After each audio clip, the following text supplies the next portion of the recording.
Bonjour, je suis Graziella Recchiar, astrologue thérapeute, et voici mon index ABC.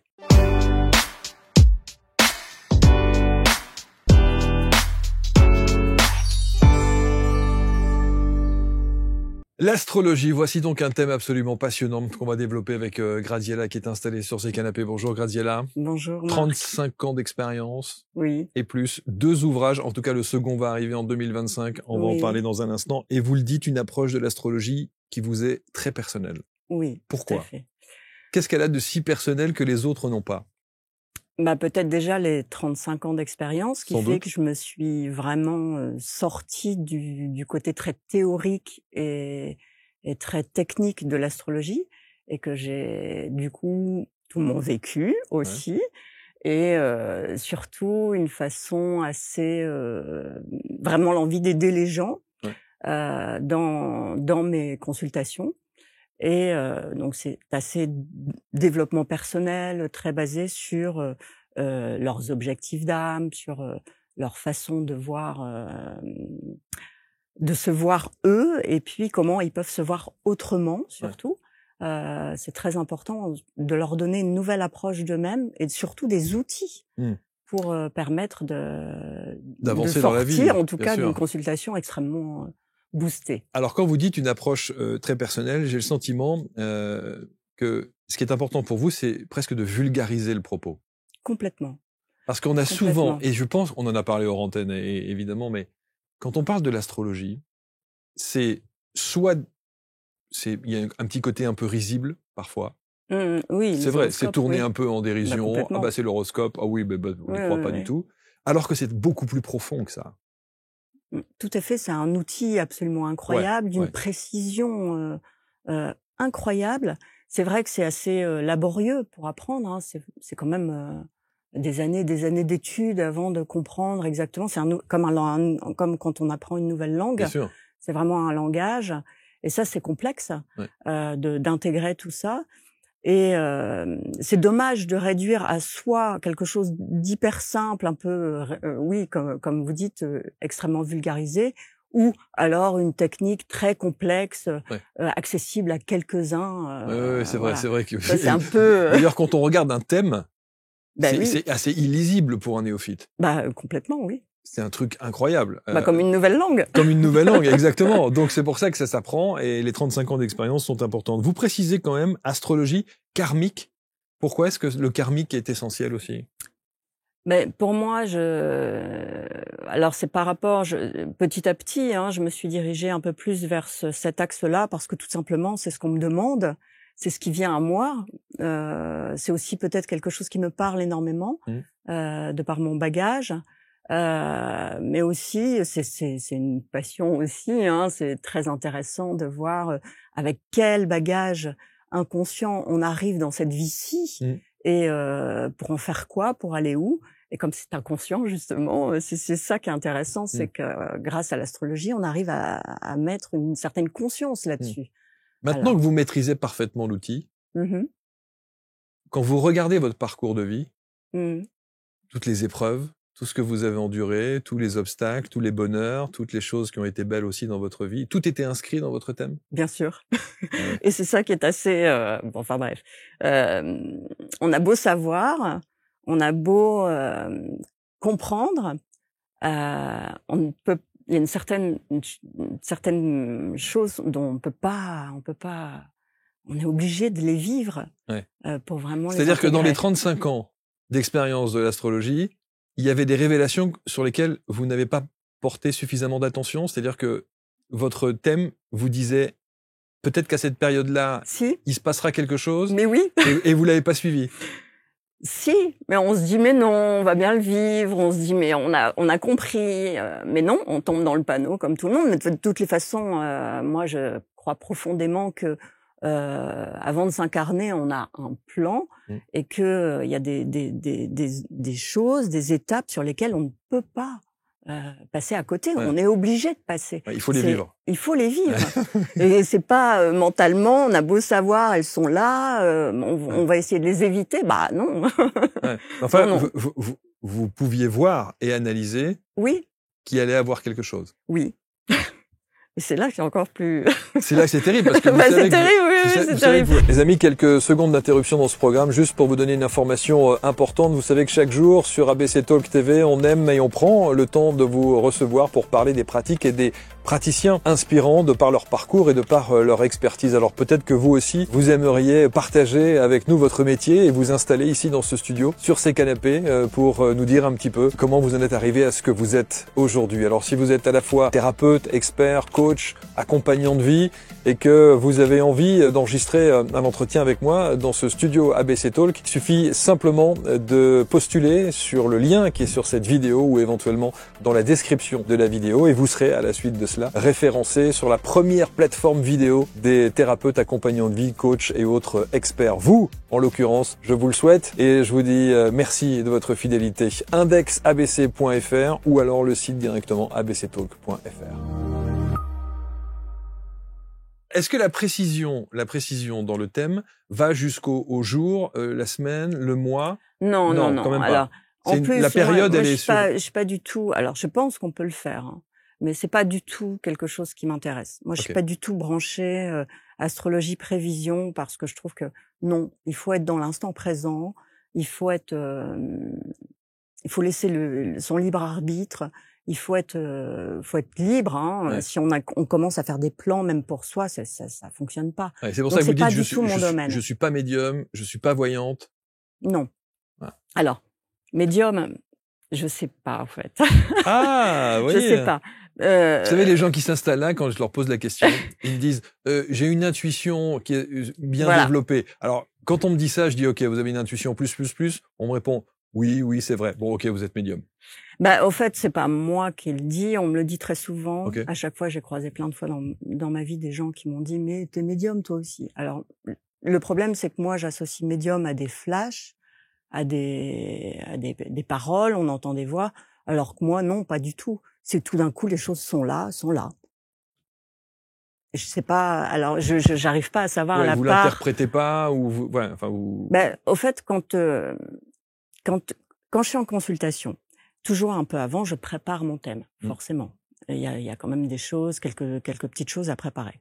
Avant ma consultation, moi, j'ai tout un rituel de connexion. Je suis très croyante, donc c'est hyper important pour moi de me connecter au divin, hein, de prier pour la personne, de prier pour que je dise des choses qui fonctionnent, enfin qui lui conviennent. Donc il y a ce petit rituel, et puis en attendant la personne, je suis là, je vais prendre comme ça, je vais partir comme ça, je vais faire ci. J'ai mon petit plan dans la tête. Oui, il y a un travail de préparation. Voilà, j'ai mon petit plan me disant je vais commencer par là, je vais faire comme ci. Et puis au fait, quand la personne arrive, c'est pas du tout ça que je fais. Pas du tout. Les choses se mettent en place complètement différemment, et puis je le prends carrément différemment. Et puis il y a plein de choses qui me viennent. En fait, vous faites ce petit travail de rituel de préparation parce que ça vous rassure presque quelque part. C'est pas non. Alors que vous savez pertinemment que derrière vous allez faire autrement. Donc, quel est l'intérêt de le faire, ce petit travail de préparation? Ah oui, ce petit travail comme ça, oui. Ouais. Je ne sais pas. C'est votre approche. C'est comme ça, ouais, voilà. Je me dis si jamais ça vient pas. Bien sûr. Non, à chaque fois je me dis non, on va faire comme ça. Enfin, je pense que j'ai le bon truc, mais j'ai parce que l'astrologie, on dit souvent tous les profs que j'ai eus quand j'étais jeune ont toujours dit, en fait, on tire le fil, il faut trouver l'endroit pour tirer le fil et on déroule le truc. Ouais. Donc moi, c'est un peu ma technique de base. À la base, je me dis je vais prendre le petit fil, là je vais dérouler. C'est par là que je vais le prendre, je vais dérouler. Puis au fait, ça va 5 minutes, 10 minutes, puis après pouf, je pars complètement pas du tout ce qui était prévu, quoi. Ouais. Alors ça veut dire que dans votre approche, il y a évidemment le très concret dans l'analyse du thème. Oui. Mais il y a aussi le côté intuitif et certaines perceptions qui font que elles viennent corroborer ce que vous dites au travers du thème. Mais alors c'est là où c'est très très difficile de faire la différence entre qu'est-ce qui est vraiment écrit et qu'est-ce qui vient de là-haut entre guillemets. Et c'est là moi où je sais pas. En tout cas, vous vous laissez porter. Oui, complètement. Complètement. Ouais. Je vis le moment et puis. Ouais, c'est ça. Ouais. Alors l'astrologie, vous êtes quel signe? Bélier. Bélier ascendant. Poisson. Et c'est bien ça ou pas? Bon, il n'y a pas de bien, pas bien. C'est toujours la question. Dès qu'on a une astrologue, on pose cette question. Cancer, ascendant vierge. Oh, c'est vachement bien. Non, c'est bien, c'est pas bien. Mais il n'y a pas de pas bien, bien. Bon, ça va, d'accord. Non, parce que je sais que le vierge, l'ascendant vierge, il est très... Oui, mais justement, ça cadre la sensibilité de la vierge, c'est bien. Psychorigide. Oui, mais quand on a une hypersensibilité, ouais. de par le cancer, c'est pas mal d'avoir une structure aussi. Hein. Ouais. Alors, votre parcours de vie, parce que ça, c'est intéressant de voir. Vous dites d'ailleurs que ce qui vous a permis aujourd'hui d'être ce que vous êtes et d'avoir l'expertise au travers de l'astrologie thérapeutique, c'est de prendre conscience, de nos blessures émotionnelles, de nos schémas répétitifs, de nos pensées limitantes. Vous avez été tout ça? Bah, bien sûr, comme tout le monde. Hein. Ça, là-dessus, il n'y a pas de...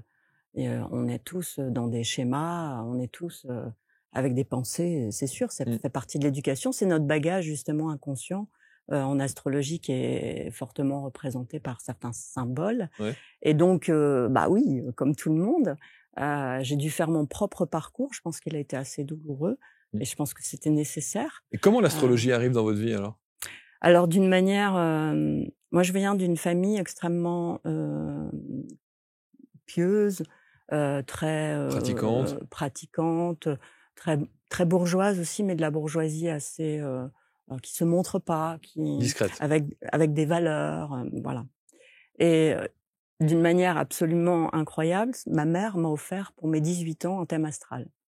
Voilà. Bon, après, faut dire que c'est vrai qu'à l'âge de 15 ans, j'étais déjà énormément dans les bouquins ésotériques, j'étais passionnée par Edgar Cayce, j'étais passionnée par la Grand vie... maître spirit. Oui. Edgar. Ouais. Oui, j'avais lu déjà pas mal de choses, donc ma mère a bien vu que j'étais très branchée ce genre de trucs.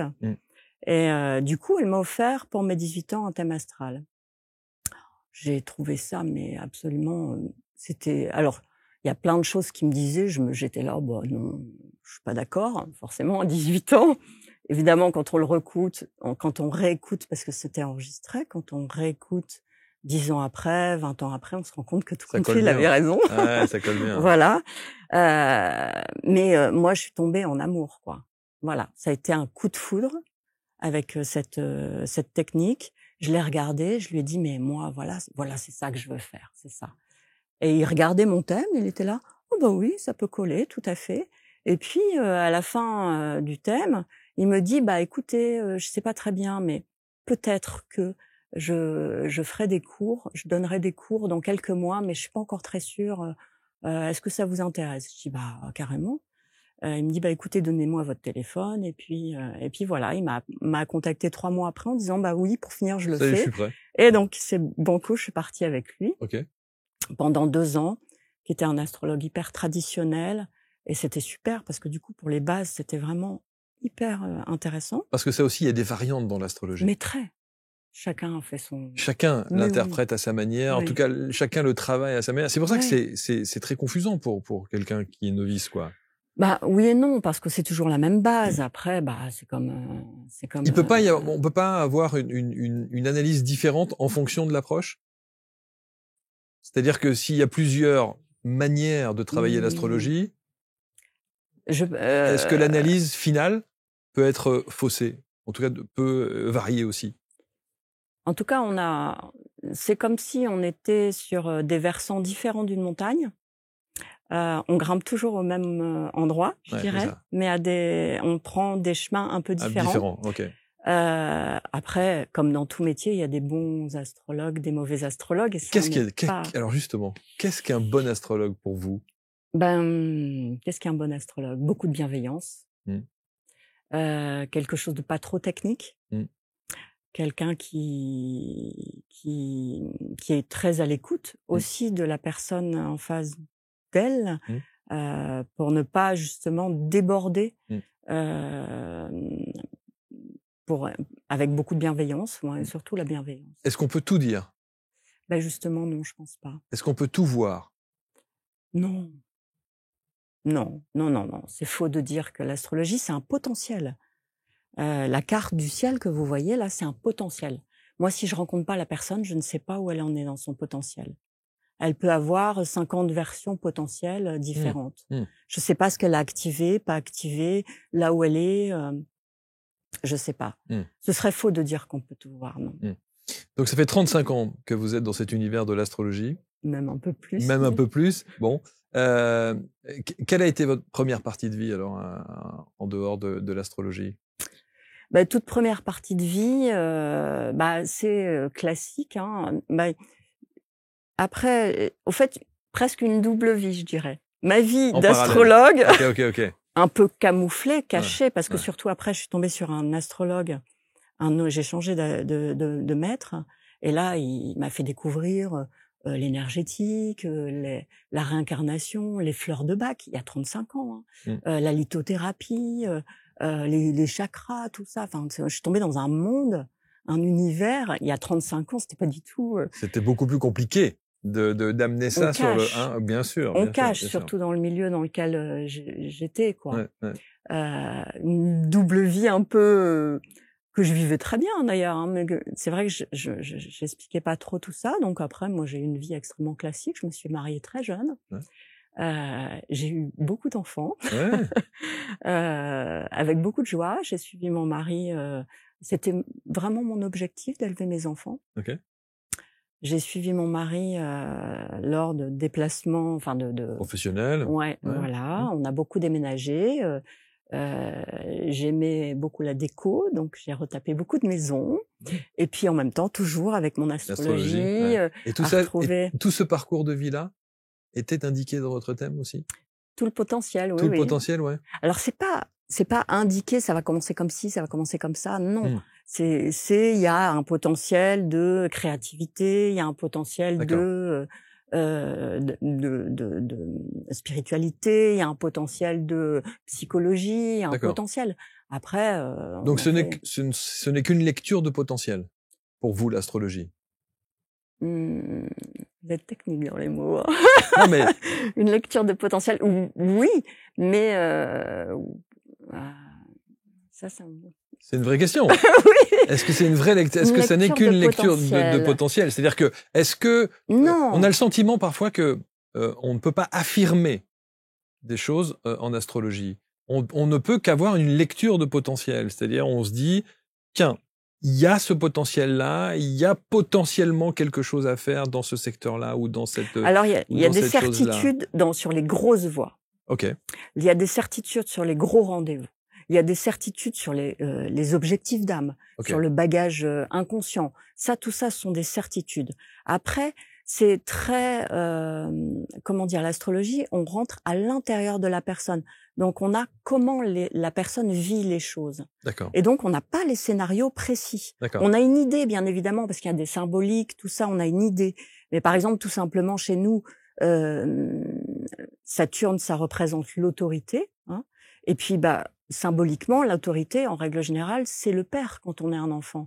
Mais ça, c'est la généralité. Dans un thème en particulier, on ne sait pas si derrière cette personne, l'autorité, c'était pas plutôt la mère, c'était pas plutôt la grand-mère, l'institution. Et ça, là-dessus, on n'a pas trop les clés d'exactement le symbole bien précis. D'où l'échange. On a une idée. D'où l'échange nécessaire avec la personne qui vous consulte. Bon, on a très vite une idée, hein. Oui. Mais l'information arrive rapidement quand même. Oui, très rapidement. Ouais. Et puis c'est corroboré par pas mal d'autres choses. Mais on n'a pas la certitude précise de ça. En tout cas, vous considérez qu'un astrologue qui vous donne cette certitude-là, c'est pas un bon astrologue. En tout cas, moi, c'est pas comme ça que vous fonctionnez. Voilà. C'est pas comme ça que vous fonctionnez. Non, parce que de toutes les façons. Mais par contre, les grandes voies, bien sûr que si. Ouais. Si, ça c'est une certitude. Les grandes voies, on a une certitude à ce niveau-là. On a les rendez-vous, on a une certitude aussi à ce niveau-là. Alors, en général, qui sont les gens qui vous consultent? Quelles sont les questions les plus courantes? Est-ce que c'est des questions extrêmement bateaux, très généralistes, du genre quel est mon avenir professionnel ou quel est mon avenir amoureux ou c'est ça qu'on vous pose comme question la plupart du temps? Je pense sincèrement que chaque astrologue attire sa propre clientèle. Okay. Moi, personnellement, j'ai beaucoup de thérapeutes qui viennent énormément. Okay. J'ai beaucoup de gens qui sont en changement de vie et j'ai beaucoup de gens paumés, perdus. Ouais. J'ai pas trop de gens qui viennent pour des. Alors s'ils sont perdus, mais pas. En fait, bien souvent ils viennent avec des questions précises Et puis je leur dis, écoutez, vos questions, on va commencer à dérouler, puis vos questions viendront après. Vous me poserez vos questions quand vous le souhaitez. Mais laissez-moi d'abord dérouler un petit peu le truc. Et au fait, tout compte fait, bien souvent, j'ai répondu à leurs questions avant qu'ils me la posent, parce que c'est tellement dense. Oui, c'est vaste. Puis c'est très vaste, évidemment. Une consultation chez moi, c'est 2 heures. Et 2 heures, on a un paquet d'informations, mais c'est hallucinant. Les thérapeutes qui viennent vous voir sont des thérapeutes qui ont besoin de confirmation dans leur chemin de vie? Qui ont besoin d'avancer pas mal sur leurs blessures. Ouais. Comme tout bon thérapeute Exactement. a beaucoup de blessures. Ce sont tous moi la première. J'en parlais tout à l'heure, je disais, tous ceux qui s'installent ici sont des gens qui sont écorchés. Mais voilà, exactement. Mais je crois sincèrement, je crois qu'on peut pas être très bon thérapeute si on n'a pas... Enfin, si, il y a peut-être des gens qui sont... Enfin, je sais pas. Moi, c'est ma conviction. Je pense que je comprends beaucoup de mes consultants parce que je comprends leur souffrance, j'ai vécu leur souffrance. Vous avez vécu la même chose, oui, bien sûr. Ça me parle. Et bien souvent, d'ailleurs, je fais beaucoup pleurer mes consultants. Je pleure avec, très souvent, parce que on pleure la même chose. Ouais, c'est chouette, en tout cas. Est-ce que votre approche est presque une approche thérapeutique? C'est souvent ce qu'on me dit. Je pense que oui, on me dit souvent, mais si, tu fais de l'énergétique. Alors moi, comme j'y connais rien en énergétique, j'en sais rien, mais je pense qu'effectivement, il y a des déblocages qui se font, il y a des trucs qui... Ouais. En tout cas, c'est souvent ce qu'on me dit et c'est les retours que j'ai. Ouais. Alors, quand on parle d'astrologie, là aussi, on entend tout et son contraire. Ouais. Quand on dit par exemple, mais il n'y a pas 12 signes, mais il y en a 13. Mais il y a pas. Vous voyez ce que je veux dire? Ça, c'est incroyable. Ah oui, mais alors donc tu lis, tu crois à l'astrologie, donc tu lis ton horoscope. Bon, enfin, quand on lit un horoscope et qu'on voit cancer 3e décan, tous les cancers 3e décan ne sont pas ce qui a marqué à ce moment-là. Dieu merci. Qu'est-ce qu'on répond? Heureusement. Quoi répondre? C'est pas du tout la même chose. L'horoscope, c'est hyper basique. Là, on se base quand même sur une date précise, une heure précise, un lieu précis. Et un travail d'analyse pour le coup. Il y a un travail d'analyse derrière. Bien sûr. Non, il n'y a pas de... Il n'y a pas 13 signes. Pourquoi pas? J'en sais rien. Non, mais pourquoi pas? On découvre des planètes qui arrivent. L'astrologie évolue. Ouais, c'est ça. Peut-être que ça évoluera sur 13 signes, j'en sais rien. Je ne sais pas. Moi, toujours est-il que pour moi, c'est un outil. Vous voyez? Après, chacun s'approprie l'outil. Vous dites c'est un outil de développement personnel. Hein. Un outil de développement personnel. C'est une boussole pour la vie. Oui, c'est ça. Chacun s'approprie, chaque astrologue s'approprie, cet outil personnellement et en fait ce qu'il est. C'est du symbolique. Oui. Après, on peut partir sur des thèmes complètement différents. J'avais essayé il y a très très longtemps, il y a 35 ans, d'autres techniques pour voir, d'autres astrologies, d'autres techniques pour voir. Tout compte fait, on retombe à peu près sur ses pattes. Hein. Donc, ça m'a pas dérangé. Moi, j'ai mon outil, j'utilise ça. Okay. Chacun a une approche différente. Mais je vais pas dire que c'est faux. Je sais pas. Astrologie karmique, développement personnel, les blessures émotionnelles, les objectifs d'âme et pas mission d'âme. Oui. Vous n'aimez pas ce mot mission? Hein. Pas du tout. Donc voilà, comme ça au moins. Ne venez pas voir Gradiella. Mais à chaque fois je le dis. Bonjour Gradiella, je voudrais avoir mon thème et notamment ma mission d'âme. Ah non, hein. Pas de mission d'âme, hein. Objectif d'âme. C'est parce que mission d'âme, ça fait très missionnaire. Voilà. Bon. Alors, je vais pas dire. Il y a certaines personnes qui ont réellement des vraies missions. Oui. Ouais. On a tous des missions, mais vous avez une mission. Bien sûr qu'on a des missions. Mais le terme mission, ça fait un peu sauveur. J'aime pas trop. Bon. Voilà. Je préfère les mémoires transgénérationnelles. Oui, très important. Ça se voit directement dans le terme. Oh oui. Très important. Alors, on parle en symbolique chez nous. Donc, la symbolique des mémoires transgénérationnelles, c'est au fait la même que les mémoires karmiques. En fait, tout ça, ça a une logique. Hein. on va choisir sa famille d'âme, enfin sa famille terrestre, en fonction de ces blessures qu'on a vécues dans d'autres vies. On va choisir les mêmes blessures, la famille qui a la même blessure. Donc, pouf, on incarne là-dedans, donc on récupère le bagage aussi transgénérationnel. C'est symbolique, ça a une logique implacable, quoi. C'est pour moi, il n'y a pas de différence. Et parfois, quand on parle de ce transgénérationnel, des mémoires transgénérationnelles, je trouve qu'on devrait même dans l'existence, dans le développement de l'être que nous sommes, on devrait même commencer par là. Aller chercher ces mémoires transgénérationnelles pour comprendre ce que l'on est aujourd'hui et pourquoi on subit parfois certaines étapes de notre vie à ce point. Alors, bon, faut quand même grandir un peu, faut quand même avoir un petit peu de bagage. Mais oui, je suis d'accord. Je trouve, bon, en même temps, les thérapies actuelles en viennent de plus en plus. C'est vrai. Et tant mieux. Et je trouve ça absolument génial. Moi-même, dans ma technique, je continue à me former sur des choses. Je lis beaucoup, je m'intéresse. Enfin, j'évolue pas mal aussi à ce niveau-là et j'intègre de plus en plus ce domaine-là parce qu'effectivement, on est quand même à une période de vie où on se rend bien compte qu'on a un bagage qui est un peu trop lourd, que nos parents, grands-parents n'ont pas pu dégager, et que nous, on a cette conscience-là d'avoir ce bagage un peu lourd et qu'on a surtout la conscience de pas avoir envie de le refiler à nos enfants. Ça, c'est sûr. Et du coup, une envie de s'en occuper effectivement. Et de prendre conscience de ça, mais on devrait commencer par ça. Oui, on devrait faire beaucoup de choses. Oui, c'est vrai, non, mais vous avez raison. Non, mais après, non, mais c'est vrai. Il faut laisser le temps au temps. Quand ça vient, quand c'est le bon moment. Oui. Mais ce transgénérationnel, on a le sentiment que quelle que soit l'approche dans notre développement personnel, on en revient toujours à cette histoire de transgénérationnel. C'est vrai qu'on y revient beaucoup. Mais je comprends votre interrogation parce que, étant cancer, il y a beaucoup d'histoires de transgénérationnel. Oui. Ah, mon Dieu, donc, mon Dieu. Voilà, je comprends que vous, ça vous touche personnellement. Oui, absolument. Mais oui. Et le nombre de personnes qui s'installent ici, qui viennent nous raconter que ils comprenaient pas pourquoi ils étaient comme ça, pourquoi ils ressentaient ça, pourquoi cette émotion, pourquoi ces schémas c'est répétitif, pourquoi ceci, pourquoi cela. Et dès qu'on fait ce petit travail de transgénérationnel, on comprend l'origine du pourquoi du comment. Ah oui, c'est vrai qu'on reproduit énormément. Ouais. Et dans le thème, le transgénérationnel, donc on le voit précisément pour le coup.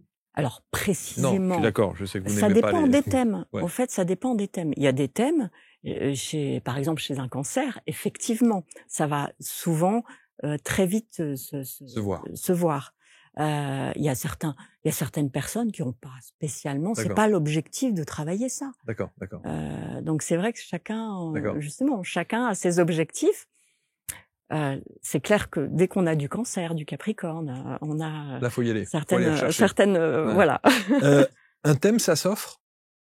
Ah oui, c'est un magnifique cadeau. Ah oui, vraiment. On me l'a offert, moi. Ouais. Magnifique cadeau. C'est une boussole pour la vie. Mon thème, je l'ai réécouté il y a une dizaine d'années encore. Donc, j'avais 45 ans. Bon, c'est des vieilles cassettes. J'avais encore l'appareil. Maintenant, je l'ai plus. J'ai encore appris des choses sur moi. Je me suis encore dit, ah oui, ça, c'est vrai. J'avais oublié. Donc, ça veut dire que les gens qui vous consultent, on peut enregistrer ce que vous dites? Ah, mais moi, j'enregistre toujours. Et je garde d'ailleurs l'audio 1 an au cas où ils le perdent. Ok. Vous archivez ça. Hyper important, mais oui, mais parce que... Et je leur propose, après ils font comme ils veulent, de noter, parce que de temps en temps, on a des petites phrases qui font clac, comme ça. Ouais. Et puis, réécouter 2 heures pour la petite phrase qui a fait clac, parfois un peu casse-pied. C'est sûr. Combien de temps il vous faut pour travailler un thème? Vous mettez combien de temps en général? Une demi-heure. Ouais. Je travaille pas beaucoup. Parce que je travaille techniquement avant, une demi-heure. Ouais. Techniquement, une demi-heure de vrai travail technique. Et puis après... je dirais un quart d'heure, 20 minutes pour me replonger dedans juste avant, pour sentir l'énergie de la personne, pour sentir le truc, quoi. Alors, vous avez écrit. Oui. Vous avez écrit un livre, Guérir ses blessures intérieures grâce au zodiaque. Oui. Pourquoi vous n'avez pas mis grâce à l'astrologie? Ben parce que c'est un livre grand public. C'est pas du tout un livre basé sur la technique astrologique. C'est un livre basé sur. Il y a une petite technique, mais on n'est même pas obligé de s'en occuper, qui permet de sortir nos 3, 4, 5 signes dominants. Ok. Et grâce à ces 5 signes, enfin avec ces 5 signes dominants, on va au signe astrologique qui correspond. Et il y a un petit quiz pour voir où on en est par rapport à ces blessures, parce que j'ai associé chaque signe à une blessure. Ok. Alors, cancer, c'est quoi la blessure? Du rejet. La Vierge, l'imperfection. Ça vous parle? C'est-à-dire que, voilà. La blessure de rejet chez le cancer. Ouais. C'est-à-dire que quand, alors c'est peut-être plus simple d'expliquer quand on a une blessure d'imperfection, par exemple, dans notre vie, on va choisir d'une manière complètement inconsciente que des gens parfaits qui vont nous renvoyer constamment notre imperfection pour qu'on finisse par se dire un jour, bah non, allez, j'en ai ras-le-bol, je balance tout ça. Quand on a une blessure de rejet, on va aussi choisir de manière inconsciente des gens. D'ailleurs, on choisit pas quand on aime quelqu'un, quand on est accroché, enfin quand on choisit ses amis, c'est pas un choix conscient en disant bah lui il est comme ci comme ça, je vais le choisir comme ami. Non, c'est un choix complètement inconscient. On ne sait pas pourquoi on aime cette personne ou on l'aime pas. Eh bien, on va choisir. L'inconscient va choisir des personnes qui vont nous permettre de guérir cette blessure de rejet. Donc, on va choisir les personnes qui sont parfaites, qui bien souvent vont nous rejeter, et ce qui amène une certaine compréhension du mécanisme. Donc, sur la blessure de rejet du cancer, je vais inconsciemment rechercher des personnes qui vont me rejeter. Alors bon, faut voir le thème. Non, mais bien sûr, non, mais dans les très grosses lignes, dans les gros traits. Moi, je vois la vie comme ça. Incroyable. Oui. Ah, mais ça me parle à 200% ce que vous dites. Parce que justement, l'inconscient, c'est notre force. Il est là pour nous guérir. Et c'est sûr que si on a autour de nous que des gens qui sont très enveloppants, on n'est pas prêt de guérir ça. Et donc l'objectif, c'est de guérir. Alors au début, la vie nous amène des gens tout doux, qui vont nous rejeter tout doucement, on va dire. Et puis, si on comprend pas, si on veut pas, ou si on rejette la faute sur l'autre, si on fait pas le travail intérieur, bah, la vie va nous amener, nous acculer un peu plus violentes, voilà, plus dures. Enfin moi, c'est comme ça que je vois les choses. C'est ma vision. C'est ma vision. Ça se tient. Voilà. Ça se tient. C'est un peu ce qui m'est arrivé, quoi. C'est un peu ce qui m'arrive aussi. Hein. Ah bon, vous tapez dans le mille. Hein. Ah non, mais non, mais ça me parle vraiment. Donc lisez, procurez-vous cet ouvrage, Guérir ses blessures intérieures, grâce au zodiaque. Vous faites des conférences? Eh bien, oui. Des ateliers conférences? Alors, j'ai ma première conférence dans quelques temps. Oh, je me lance. Bravo. Justement parce que j'en ai marre de la visio. J'ai envie de voir les gens en vrai, même si je les vois en vrai un peu plus maintenant, mais c'est vrai qu'avec le Covid, les choses ont beaucoup changé quand même. On a beaucoup plus basculé en visio. Et donc, il y a ça. Et puis, j'ai envie de faire, je rêve de faire de l'astrologie en direct, quoi. Lire des cartes. En direct, oui. Avec ce regard comme ça, oui, je rêve de faire ça. Et un autre livre? Oui, 2025. Un autre livre, oui, qui est écrit. Alors là, c'est sur les objectifs d'âme. C'est la même, c'est sur les objectifs d'âme et c'est sur les bagages inconscients, les mémoires inconscientes. Là, on est complètement sur du karmique. Sur avec quel bagage on arrive dans cette vie-ci, quel style de vie aussi on a en bagage karmique et quels sont nos objectifs d'âme. Parce que bien souvent, évidemment, c'est l'inverse. Parce qu'on a tendance en début de vie à fonctionner avec notre bagage, notre bagage, nos anciennes vies, quelque chose donc on repart dans effectivement ces schémas répétitifs de toutes ces vies antérieures qu'on a eues, qui sont un peu toujours, comment dire, le même schéma, en quelque sorte. Donc, en début de vie, on reproduit un peu ça.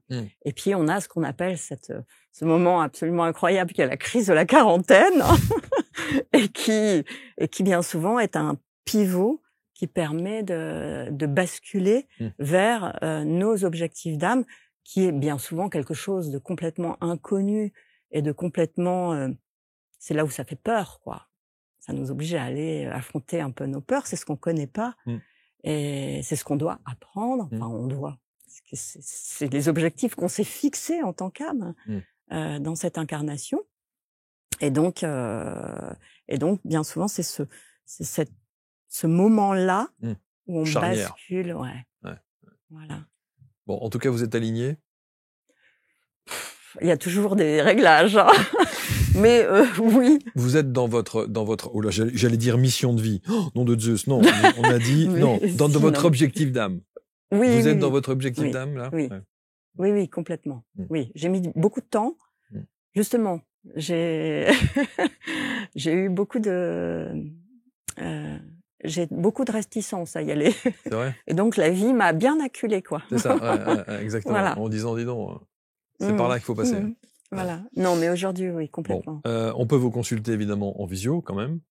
Oui, bien sûr, en visio, en cabinet. Et en cabinet. Le site, c'est traya-graziella.com. De toute façon, autour de la vidéo, juste en dessous, où vous avez tous les liens, les sites internet, les réseaux sociaux pour contacter Graziella. Vous formez? Oui. Oui.